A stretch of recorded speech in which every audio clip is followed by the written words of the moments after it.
अंबरनाथमध्ये एका लोकल शीतपेयाच्या बाटलीत काचा आणि कचरा आढळल्याने खळबळ उडाली आहे। यानंतर मनसे जिल्हाध्यक्ष शैलेश शिर्के यांनी पालिका अधिकाऱ्यांना सोबत घेत थेट या कारखान्यावर धडक दिली। हे शीतपेय एखाद्या लहान मुलानं प्यायलं तर काय अनर्थ होईल असा सवाल करत या कारखान्यावर कारवाई करण्याची मागणी त्यांनी केली।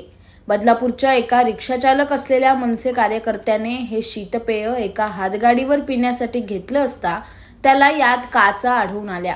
त्यामुळे त्याने शैलेश शिर्के यांना कळवलं असता शिर्के यांनी मनसे विभाग अध्यक्ष विशाल गायकवाड यांच्या मदतीने या शीतपेयाचा कारखाना शोधून काढला। अंबरनाथ पश्चिमेच्या उलनचाळ भागातील एका गाळ्यात हा कारखाना सुरू होता। तिथं अस्वच्छता, जुने लेबल असलेल्या, उत्पादन केल्याची तारीखही नसलेल्या शीतपेयांच्या अनेक बाटल्या सापडल्या। इतकंच नव्हे तर कारखान्यातल्या काही बाटल्यांमध्येही काचा आणि कचरा आढळून आला। त्यामुळे ही शीतपेय समजा एखाद्या लहान मुलानं प्यायली तर काय अनर्थ होईल असा सवाल करत या कारखान्यावर कारवाई करण्याची मागणी शैलेश शिर्के यांनी केली।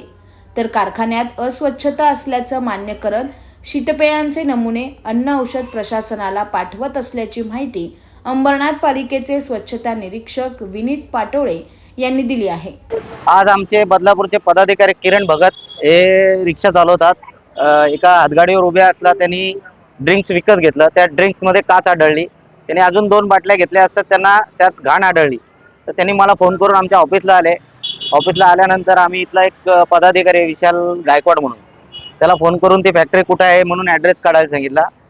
तर ती फॅक्टरी अंबरनाथ नगरपालिकेचे बेघर निवारा केंद्र आहे त्याच्या समोर असल्या कारणाने आम्ही तिथे नगर अधिकाऱ्यांना बोलून त्याची पाहणी केली असता अशा खराब बाटल्या तिथे आहेत। आणि आरोग्य डिपार्टमेंटला आमची एक विनंती आहे का ही लहान पोरं पिऊन त्यांच्या जीवाशी खेळ चालू आहे, तर अशा फॅक्टऱ्या शोधून त्यांच्यावर कडक कारवाई करायची अशी मनसेतर्फे आम्ही मागणी करत आहोत। मला माहिती मिळाल्यानुसार मी या ठिकाणी आलेलो आहे। या ठिकाणी बराचसा जुना स्टॉक दिसत आहे आणि आतमध्ये पण पाहणी केली असता साफसफाई स्वच्छता कुठल्याही प्रकारे दिसत नाहीये।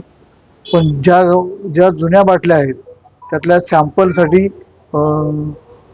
ठाणे येथे फूड इन्स्पेक्टर ऑफिस आहे त्या कार्यालयात पाठवून त्याची चौकशी करण्यात येईल आणि त्यांच्याकडून पुढील चौकशी करण्यात येईल पूर्ण। आता या कारखान्यावर काय कारवाई होते हे पाहणं महत्त्वाचं ठरणार आहे। Bureau report, AB fast news, Ambernath.